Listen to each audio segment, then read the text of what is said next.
मिला टाइम्स में खुशामदीद। मशहूर human rights activist Nadeem Khan को दिल्ली हाई कोर्ट से बहुत बड़ी राहत मिल गई है।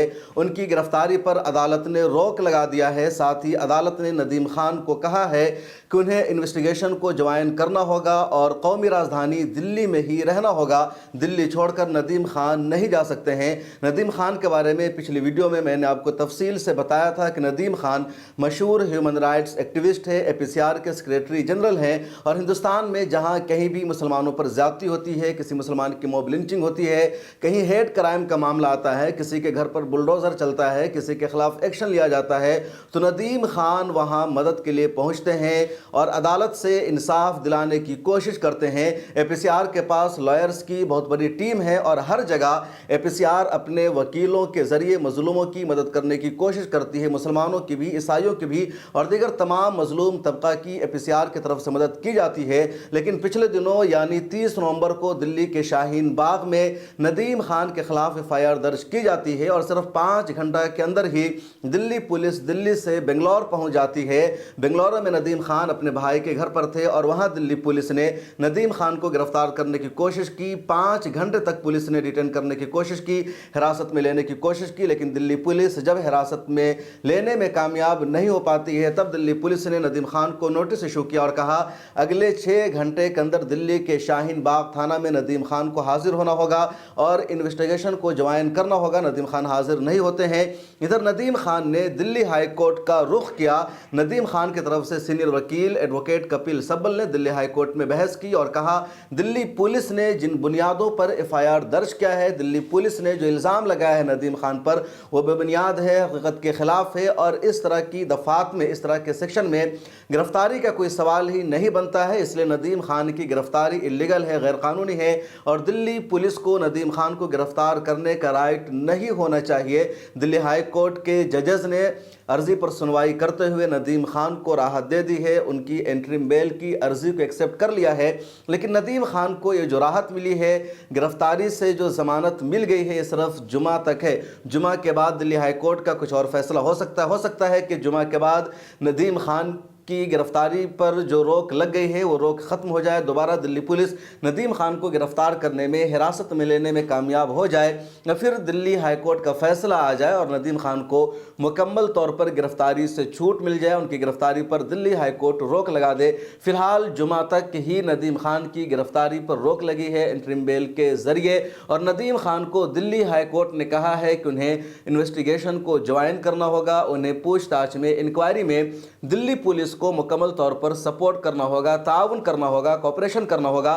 साथ ही दिल्ली हाई कोर्ट ने नदीम खान को यह भी कहा है कि उन्हें देश की राजधानी दिल्ली में ही रहना होगा। दिल्ली से बाहर नदीम खान विदाउट किसी परमिशन के नहीं जा सकते हैं। नदीम खान के ऊपर जो FIR दर्ज की गई थी उसका जो मामला है एक वीडियो का है।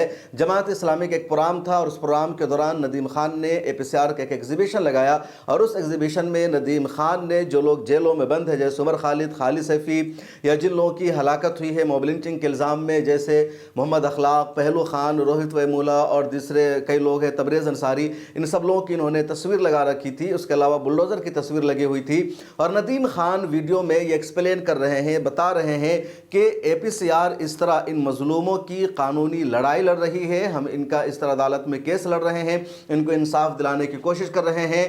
उसी एग्जीबिशन में नदीम खान ने एक लिस्ट और बना रखी थी जिसमें उन लोगों के नाम थे, उनकी स्पीच का कोट्स था जिन लोगों ने हेट स्पीच दिया है और उसमें कपिल मिश्रा का नाम था, अनुराग ठाकुर का नाम था और इन सब नामों के साथ साथ उसमें वज़ीर-ए-आज़म नरेंद्र मोदी का भी नाम है, अमित शाह का भी नाम है, असम के चीफ मिनिस्टर हेमंता बिस्वा शर्मा का भी नाम है और ये बताया गया है कि इन लोगों ने हेट स्पीच दिया जिसकी वजह से माहौल ख़राब हुआ।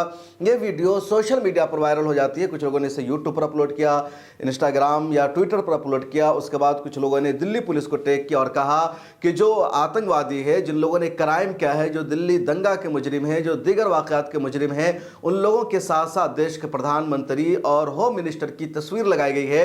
इनको टारगेट किया जा रहा है, अपमान किया जा रहा है, इनके खिलाफ कार्रवाई होनी चाहिए। और दिल्ली पुलिस ने फिर नदीम खान के खिलाफ एक्शन लेना शुरू कर दिया। दिल्ली के शाहीन बाग थाना में FIR दर्ज की गई 30 नवंबर को दिन के 12 बजे और उसी के बाद दिल्ली पुलिस शाम के 5:30 बजे बेंगलुरु पहुंच जाती है। लोगों का यही मानना है कि दिल्ली पुलिस सुबह को ही निकल चुकी थी बेंगलुरु के लिए और एफआईआर बाद में लॉन्च की गई, क्योंकि 12:30 बजे और 5 बजे के बीच में 4-5 घंटे का दौरानिया होता है और इस ड्यूरेशन में कोई भी दिल्ली के जामिया नगर इलाके से बेंगलुरु तक नहीं पहुंच सकता है। कम से कम दिल्ली एयरपोर्ट तक पहुंचने के लिए 3-4 घंटे का टाइम चाहिए, 2-2.5 घंटे की फ्लाइट ड्यूरेशन, और फिर वहां एयरपोर्ट से 1 घंटा कम से कम बेंगलुरु से निकलता है।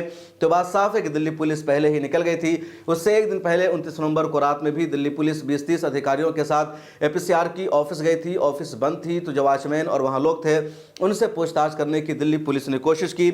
आज प्रेस क्लब ऑफ इंडिया में एक प्रेस कॉन्फ्रेंस भी रखी गई है, जिस प्रेस कॉन्फ्रेंस को खिताब करने जा रहे हैं राज्यसभा के एमपी मनोज कुमार झा। इसी तरह उस प्रेस कॉन्फ्रेंस में प्रशांत भूषण और दूसरे ह्यूमन राइट्स एक्टिविस्ट रहेंगे और इस मुद्दे पर बातचीत करेंगे। दिल्ली हाई कोर्ट में आज जो सुनवाई हुई और इसमें नदीम खान की तरफ से जिन वकीलों ने बहस की, इनकी तरफ से जो वकील अपीयर हुए उसमें कपिल सिब्बल के अलावा एडवोकेट तारा नरूला है, एडवोकेट तमन्ना पंकज है, एडवोकेट शिवांगी शर्मा और इसी तरह एडवोकेट अहमद इब्राहिम एंड रूपाली समोयल है। तो ये लोग अपीयर हुए थे नदीम खान की तरफ से। दूसरी तरफ दिल्ली पुलिस की तरफ से जो इस पूरे केस को हैंडल कर रहे थे उनका नाम है संजय लाव। दिल्ली पुलिस को भी नोटिस इशू किया गया है, दिल्ली पुलिस से जवाब मांगा गया है और फ्राइडे को मुमकिन है दोबारा सुनवाई हो और उसके बाद ही फैसला हो पाएगा इस मसले पर। क्या कुछ हो सकता है, लेकिन एक सवाल ट्विटर पर तमाम लोग लिख रहे हैं और सवाल पूछ रहे हैं कि अब जो लोग जुल्म के खिलाफ आवाज़ उठाते हैं, मजलूमों को इंसाफ देने की कोशिश करते हैं, जो मजलूमों की लड़ाई लड़ते हैं, उनको लॉयर्स फराहम करते हैं, अब उनको भी बख्शा नहीं जा रहा है, उनके खिलाफ भी एक्शन लिया जा रहा है। आप किस बारे में कह रहा है कमेंट सेक्शन में जरूर लिखें और सोशल मीडिया के सभी प्लेटफॉर्म पर मिल्लत टाइम्स को फॉलो कर लीजिए। मिल्लत टाइम्स को जारी रखने और मजबूत बनाने के लिए हमारी आर्थिक सहायता कीजिए। ये एक आजाद मीडिया हाउस और कमजोरों की आवाज है। आप हमें देखें, सुने, पढ़ें और हर महीने ज्यादा नहीं सिर्फ 100 रुपए से मदद करें। डिटेल्स डिस्क्रिप्शन में मौजूद हैं।